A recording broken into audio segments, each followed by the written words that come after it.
Okay. Welcome to the EBW webinar for the month of July. This month, we are going to be talking about planning for extended care and what are your options. My name is Dave Beck, and I'm the insurance specialist for the office. And today, we will be having a special presenter do this for us. So now we need to be sending some questions. If you have any questions at all, you can send it to the email address shown here. You can, and at the end, Jeff will address those questions, or you will also be able to ask Jeff directly at the end of the presentation, but it would not be an insurance presentation without our disclaimers. And here they are. I'll give you all a few seconds to read these over. Okay, that's enough of that. All right. So today, Jeff Merwin from Capital Metro Financial Services will be our presenter. Jeff has over 31 years in the financial services industry and consults with financial advisors and insurance professionals to assist them with implementing long-term care plans for both their individual and group clients. He supports advisors in the underwriting qualification process, contract evaluation, plan design, and planning strategies to implement the most efficient long-term care plan. And I'll give you all a few more seconds to read over Jeff's bio before we turn things over to Jeff.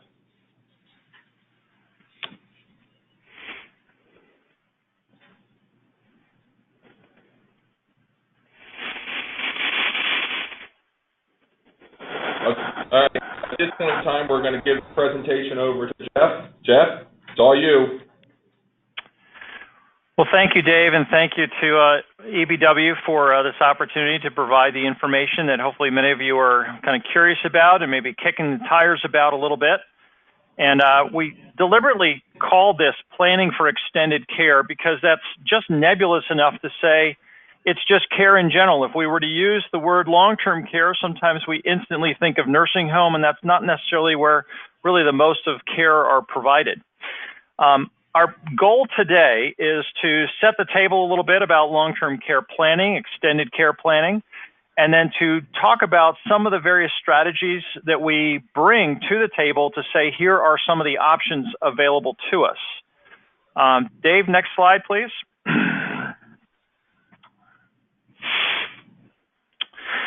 So we're going to talk about some of the imperatives for planning. What are some of the reasons behind all that? We're going to dive more deeply into what we call traditional insurance. Is that still a really good value?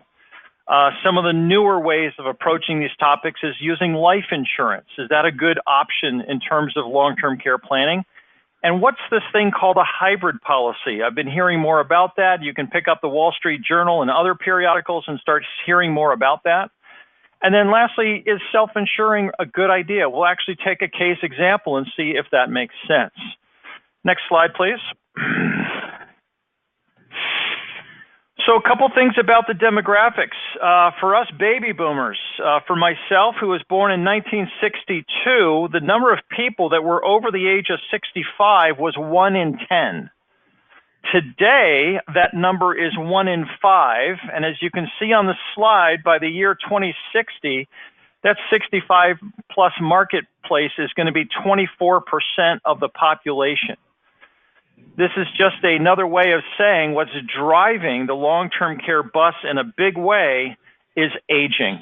People are just simply living longer, and of course, planning for it is an absolute necessity.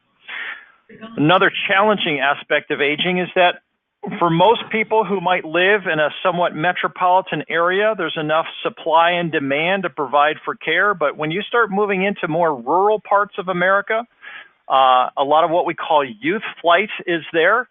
And so there's just less caregivers. So ironically enough, that can be more challenging from a supply standpoint. Next slide, please, Dave. Some other features that are making long-term care more of an issue is some changes that are happening culturally.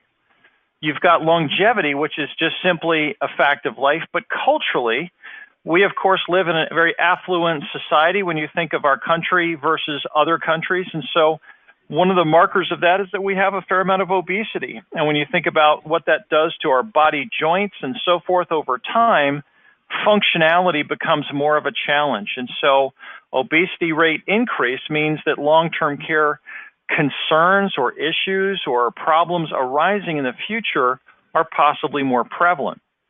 When we think of what the divorce rate has increased since 1980 to today, that basically means that we've got more people living alone. And since we know females tend to be more claim utilizers than men, and we'll see that in just a few moments, but we see at 27% of females aged 65 to 74 live alone.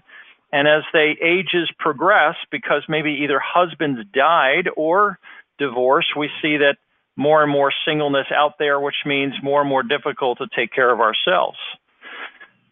Of course, Medicare and Social Security typically show up in any kind of financial periodical, and so we know that that's a challenge as far as the funding is concerned.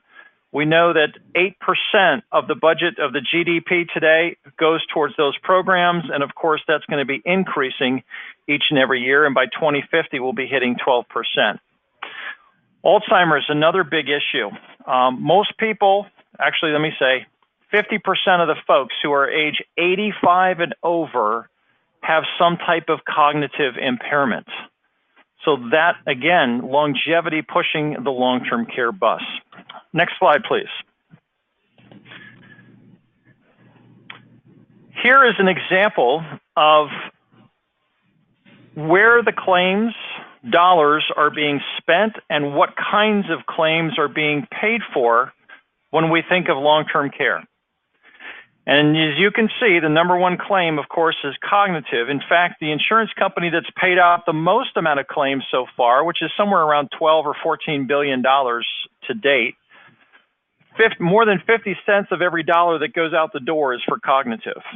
So they're very, very cautious and careful about history of any kind of cognitive issues because, of course, the claim is more frequent and the claim is the most expensive.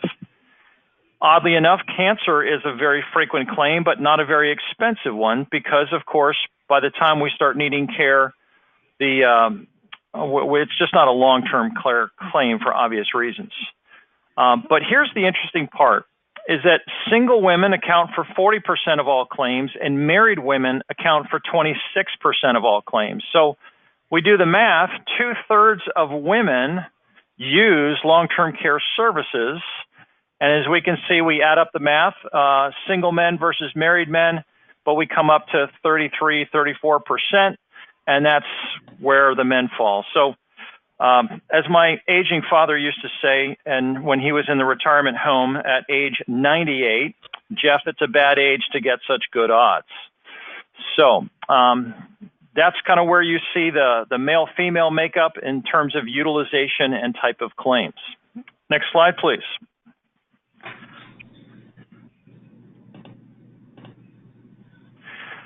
So a couple more, let's fill it all in. So when we think of insurance and how we transfer risk, that's really all that insurance is doing. And we've got a couple of options there to simply say we're going to transfer all of it, next and next. We can transfer some of it, or we can transfer just a little bit of the insurance, of the risk of this kind of care to insurance. And there's going to be three different kinds of approaches. We've already mentioned there's traditional, there's life with a rider, and there's the hybrids. So when we look at the kind of pricing that comes into place here, people always want to know how is this priced, how does it work, etc. So just a quick summary of what that looks like. When we start kicking the tires and looking at this insurance, it's simply going to come down to what age we decide to buy. So the younger buyer will typically see a lower premium than an older buyer. Secondly, you're going to see spouse discounts. Spouse discounts, if there's two people are buying, it's going to be a 30% discount. If one person buys, it's only a 15% discount. Coverage level desired, which we'll get to in a moment. How much coverage you decide to buy, it can cost as little as maybe $50 or $100 a month. It could cost $500 or $1,000 a month. Some number in between is typically most of our number. When I sat down with my mother-in-law many, many years ago, she said, look, I'm a retired school teacher, Jeff, and here's the amount of money that I can allocate to pay the premium. So design for me the most cost-effective plan given the budget that I have. And so that's what we did. So when we look at numbers and premiums, one of the worst things that we can walk away with is to say, oh, I can't afford that. No, we just showed you a plan design that wasn't appropriate for you as to your special circumstances. And then lastly, and most importantly, is medical qualification. The saying goes that your money pays the premiums, but it's your health that actually makes you qualify. So you could have, be the richest person in the world, but it doesn't mean that you can go ahead and buy insurance. So good pre-qualification questioning that David typically does to get a feel for what a person's health history is, because we always tell all our advisors that the best insurance company is actually the one that'll take you. Sometimes we think we're going to go kick the tires and go shop insurance, and it's actually the other way around. The insurance kind of shops us depending on what our medical history is. Next slide, please. So let's start with, for example, number one, which is traditional long-term care insurance. This is typically going to be the best leverage value, and the four moving parts in the rider will be explained. So point number one, we pick a monthly benefit. It's going to be as low as $1,500 a month or as high as $15,000 a month. Some companies will differ, probably a little bit lower than that, maybe at $10,000 or $12,000, but we pick a number of how much benefit we want the policy to reimburse us for.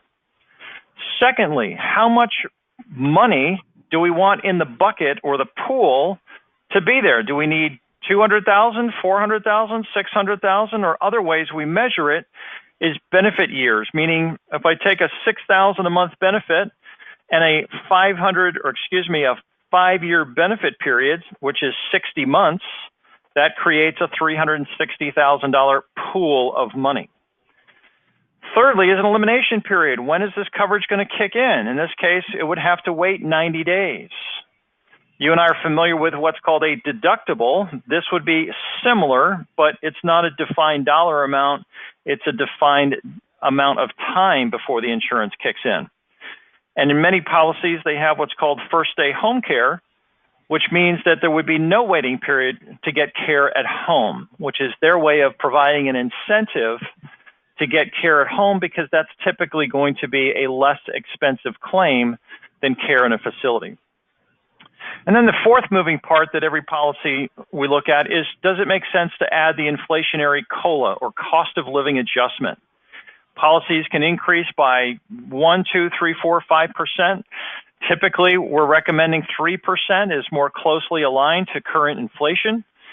But again, every policy design, every case design is different and unique for each person. So we figure out what makes the most amount of sense there. And then lastly is a rider for married couples, even partner status people. We have what's called shared care. And that's where we link the two buckets of money together. A husband might have $400,000, the wife has $400,000. We just put a bridge between the two that now says, hey, you've got $800,000 between the two of you. So that with shared care, one spouse dies, never needs it, which most men typically think, then that entire pool of money would then transfer over to the surviving spouse. And so she would have twice as much coverage as before. Conversely, husband gets Alzheimer's and blows through his pool of money. Now we can access the other pool of money that is with the insurance company, because you always want to spend other people's money instead of spending your own. So that makes sense there. Next slide, please. So when we look at an example, let's get all the ones in there. The insurance leverage here is going to be for a couple named Bill and Susan. He's 60 and she's 58. And in this example, they've got some pension money, they've got some Social Security money, they've got some other resources, and they decide, we're just going to go ahead with an $8,000 a month benefit and a $400,000 pool of money.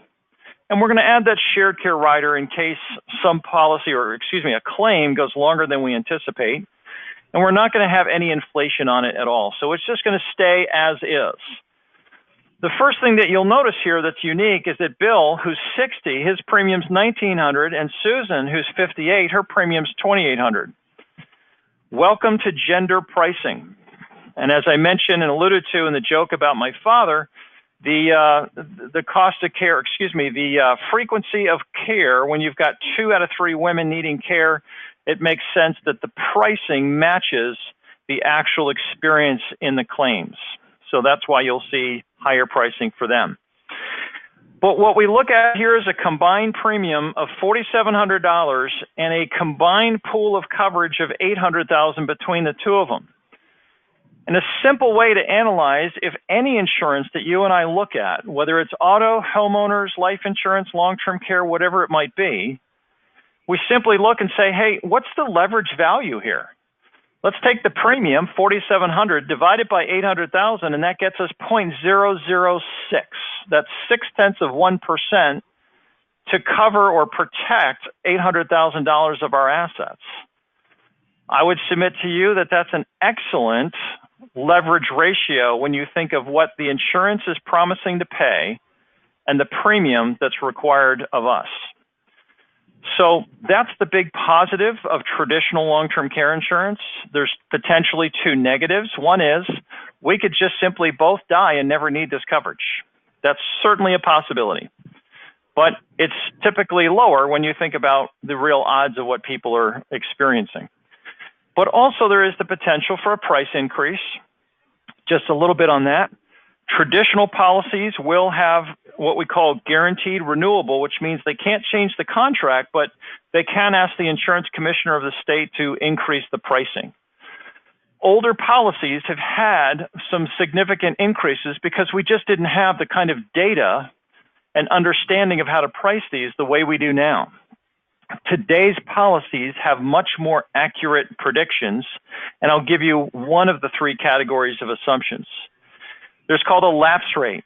When you think of 100 people buying a policy, they predicted or thought that 94 or 95% of those folks would hold those policies that year, and the next year another 95% would hold on to them, meaning 5% a year of folks would drop them. Well, the real number is 1% lapse rate, meaning 99 out of 100 people keep their policies every year. When you do the math and so forth, keep multiplying that percentage out over many years, you realize 99% retention rate, persistency, means you've got a lot more policyholders on the books. And so today's pricing reflects much more accurate assumptions and understanding of how to price the risk. So we're much more confident that the pricing is more accurate, but certainly there is that potential for a rate increase down the road, but I think it's certainly going to be small given to where the numbers are today. Next slide, please. So traditional, we've covered that, and we have an example.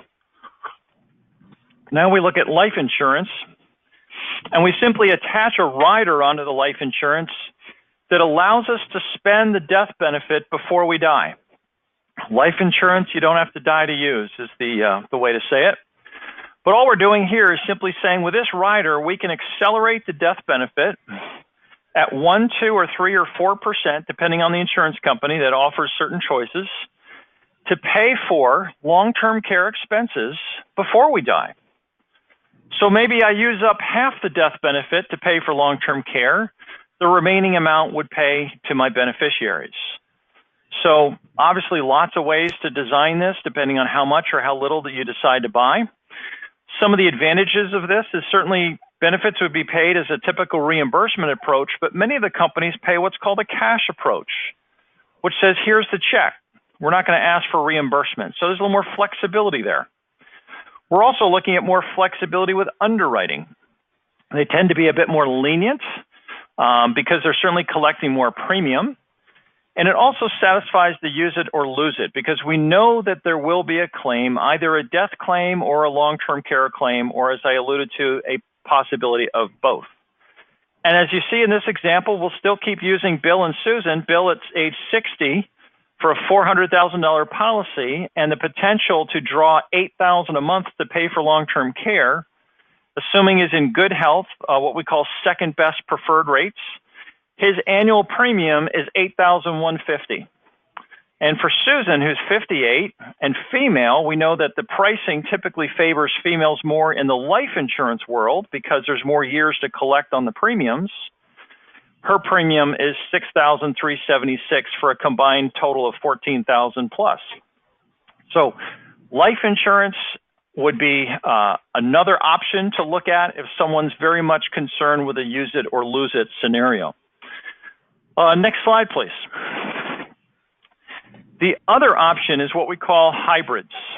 And hybrids basically have a component of life insurance, and what makes them unique and different from a life policy is that they have a long-term care bucket that's larger than the life insurance bucket. And so with hybrids, we're typically looking at someone who may have what we call lazy money or idle money that's maybe sitting in a money market or a CD, money that we would simply repurpose, reposition, or reallocate. And that money would just simply go into what we call the liquid bucket, the smallest one that you see. It would continue to earn interest, and you certainly wouldn't lose any control over it. We're just simply moving it from one place to another, still in your possession. Secondly, since it's filed as a life insurance contract, there would be tax-free death benefit to your family in case this coverage was never needed. Certainly guaranteed, so no price increases. It's all guaranteed dollars there, or premiums rather. And of course, the benefit to the family if long-term care is never needed. But where the real excitement comes and the benefit is that there's going to be significant leverage. Now, if I've got a much older male versus a younger female, you know that the leverage dollars will look different. Typically, a younger female would get more leverage than an older male. But by and large, you will see a leverage in that larger long-term care bucket of anywhere between 3 and 6 times the number of what they put in. And in the case of one company, we can actually give them unlimited coverage that would never run out. And so the huge benefit here is that we've got tax-free benefits going to the insured who needs the care. And most importantly, what this stuff is really all about is that family burden is lifted in significantly to help. Let's look at a few examples on the next slide of how this all plays out. We've got Nancy, who's 58. She's got a spouse discount, meaning there's about a 5% discount just because she's married. And she is concerned that she could run out of money because we all kind of wonder, hey, how much, I don't want to run out of money before I die, and healthcare expenses are a big part of that, extended care. And so she says, I'm willing to part with about $100,000 sitting on the side. And so what this does is purchases her a policy that the way these hybrids are structured are typically the first 2 years of life insurance and the 4 years of long-term care. The life insurance being money that we can accelerate like we saw in the previous example. So let's take a look on the next slide what that example would look like. If she simply moves the $100,000 premium into a hybrid policy, starting on the left-hand side, we see that it provides her a $528,000 pool of money to pay for long-term care. And how much she can pull out per month is about $7,300 a month, $88,000 a year, which really kind of translates to about 6 years of care. So from a leverage standpoint, we're looking at about a 1-to-5 ratio here. If she were to die and never need the long-term care dollars, a beneficiary would receive $176,000. So the use it or lose it concern is satisfied. And in this case, we've designed it to have an 80% return of premium, meaning if she never says, look, I want walkaway money, she can walk away 5, 10, 15 years from now and take $80,000 with her. That's one example where we're going to see a bigger leverage because we reduce the walkaway money down to $80,000. Let's go to the next slide where you'll see same concept, but the walkaway money you'll see instantly change to $100,000. Let's go back one. $100,000 is the walkaway money. The pool of money has dropped from $528,000 down to $476,000. So our monthly benefit is no longer in the $7,000 range. It's $6,614 a month. So to have that 100% return of premium feature, we of course are seeing a lower value here. But that's how the hybrids work. Sometimes we can spread out the premium payments. If someone says $100,000 is too much, Jeff, well, maybe we spread those out over 5 or 10 years. The carriers vary on how much you can spread that out, but that's another way of handling that premium commitment. Next slide, please. Now, when we get into couples, there is one particular company that has a patent whereby we're using what's called a second-to-die life insurance policy. And in this case, we're saying let's put a 60 and 58-year-old husband and wife, let's get them an $8,000 a month benefit, which is similar to our traditional long-term care policy example. And what happens here is it's put together in two pieces. The first piece is simply a life insurance policy of $200,000 accelerated at 4% per month. Well, we do the math, that means it's an $8,000 a month benefit. So $8,000 per month per person when we spend through the $200,000 life insurance. What makes this different than our previous hybrid example is that it's one death benefit and two people, whereas the prior example is one death benefit per person. So if we've got two people on one life insurance death benefit, the cost of that life insurance is typically much, much less.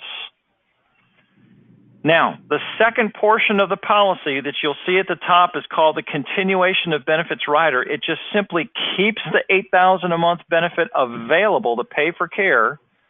And the best value here is the unlimited benefit. We can keep that $8,000 a month per person going on an unlimited basis. And in this example, we've got several different ways of paying the premiums. Example number one, if we take the life insurance policy and the continuation of benefit rider, add up the two pieces together, the total cost in a single premium would be $152,000. That's certainly less than what Bill or Susan would pay to have those two $100,000 policies of $200,000 each, and still less benefit than what we're promising here with $8,000. Another way to pay for this is to have a $98,000 deposit and then have an ongoing $2,900 premium to pay for that unlimited continuation rider. And because that continuation rider is just pure traditional long-term care insurance, it would be a deductible business expense for anyone that is a business owner. So that would be very attractive there. The deposit on the life insurance of $98,000, not the case, but with the rider, in this case, we designed it to be an ongoing payment of $2,959. That would be the scenario there. And lastly, we can also, actually not lastly, we can also make that continuation rider, instead of being annually at $2,900, it would be a 10-pay or a 20-pay. So if we've got a business owner who wants to get these payments done over the course of 10 years, 20 years, we can get that accomplished as well. And by the way, every premium that you see is fully guaranteed, so there is no potential for a price increase.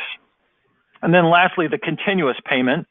We're just simply breaking up the life insurance deposit of $98,000 and taking the $2,959 a year, and we say, let's just spread that out over the course of your entire lifetime. It's an $8,700 a year premium. So part of it would be deductible, the $2,959 portion, the other part would not be. We also have the option of adding an inflationary rider to this feature. You'll see on the COB rider, some policies we do that, some we don't. But the three big advantages of any hybrid, in this case, this particular one, is certainly going to be guaranteed premiums, number one. Number two, a death benefit in case we never need it or use it. And number three, unlimited coverage that I can never run out, meaning we really have a full catastrophic scenario, which is what most of us turn when we think of what insurance is supposed to do for us, is provide that worst case scenario that I want to avoid. I can handle maybe a $100,000 claim. I really don't want the $1 million claim. And that's where this kind of contract would fit really well. The kinds of sources where money can come from is very unique in this case. Of course, I've listed down at the bottom, you've got CDs, brokerage accounts, life annuity cash value, money that might be in those other policies. And they have a unique approach as far as even gathering money to pay for the life policy with what we call qualified money, IRA or 401k. It gets a bit more complex for this kind of conversation, but another option depending on where people have resources. Next slide, please. So the last part of looking at how we look at care and how to fund it is to say, does it make sense for me to self-insure? So if you recall the the traditional policy, I happen to use Omaha on that one, we noticed that there was a $400,000 pool of money for the husband, $400,000 for the wife, and $800,000 shared. What I'm doing is taking an example to say, okay, if we're going to duplicate that amount of protection and say, does it make sense to self-insure? I need to establish two assumptions at first. I need to establish at what point do we think we might need care? And so I picked the number 82. We also have to establish at what kind of rate of return, if I'm going to invest money on a safe bet basis, meaning, okay, can I safely invest 6 or 7%? Well, I'm not going to get into that. That's a silly question, but safely, maybe not, maybe I won't get into that, but 4% is just the number I use, but you'll see the point. If we're going to ask for $800,000 to be available to us by the time we turn 82, and our current age is 60 and 58, the average of which is 59, I need to invest $204,179 today so that I can have $800,000 when we turn 82. Or we need to invest $17,562 every year between now and when we turn 82, 22 years from now, to be able to have the same amount of protection that the insurance is providing. So that kind of tells you what kind of capital investment would be required of us as far as doing the same thing as what the insurance is promising to do. We can show that on the traditional side. We can show most of the time what that looks like on the hybrid side. But again, it's, I think, a clear statement that leverage to some extent, depending on how much insurance we choose to buy, is always typically a good value in this area. Next slide, please. So to summarize, we know that based on demographics that the odds are high that we very much will get old, because medicine is certainly very strong and excellent in this country, and we may need some type of extended care. Leverage is what all insurance is about, and hopefully we demonstrated that there's clearly some excellent leverage value out there depending on which style or approach or strategy you wish to take. And I would like to say that it's just a really good idea to plan sooner than later. You know, since Dave and I are strictly insurance guys for the most part, but we've seen enough cases and scenarios over time where a postponed decision to do anything means that they couldn't get any coverage, because down the road, we all know health changes over time. And so we typically are not getting healthier in our older years. So delaying that decision is typically not in our best interest. And I say that generally. And lastly, we want to certainly give you options. The whole point of this exercise today is to say that there are options. You know, in America, we're a little bit spoiled that we've got a lot of choices. We've got a lot of options. And so we wanted to give you some options of how planning for extended care needs are available out there. And we certainly would address the specifics, Dave would, of what makes sense for you. Well, Dave, I think that's most of what we've got here planned for today. And maybe we can open it up for some Q&A if people have any questions. All right, so if anyone has any questions, you can use the raised hand feature in your GoToWebinar dashboard. We will then select you, enable you to speak, and ask your question to Jeff. So if you have a question, please use the raised hand feature now.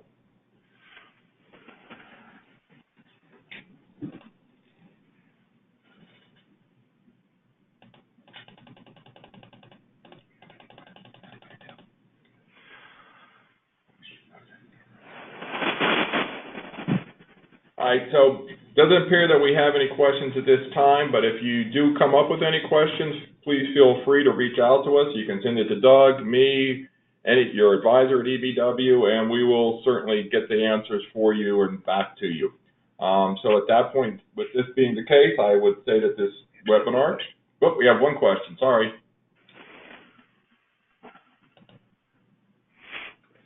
All right, Susan, you can ask Jeff your question directly now. Well, I just simply want to know when the recorded session will be available to us. So it'll take about a week. This is Carmen Wu, so that you know. It takes about a week to maybe 2 weeks to get it through compliance, and then we'll have it available on our website. Great, thank you. You're welcome.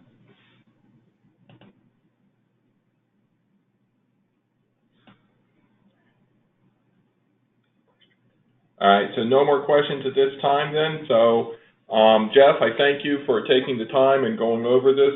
And like I said, if you have any questions, please feel free to reach out to us. All right. Thank you, everyone. Have a great day.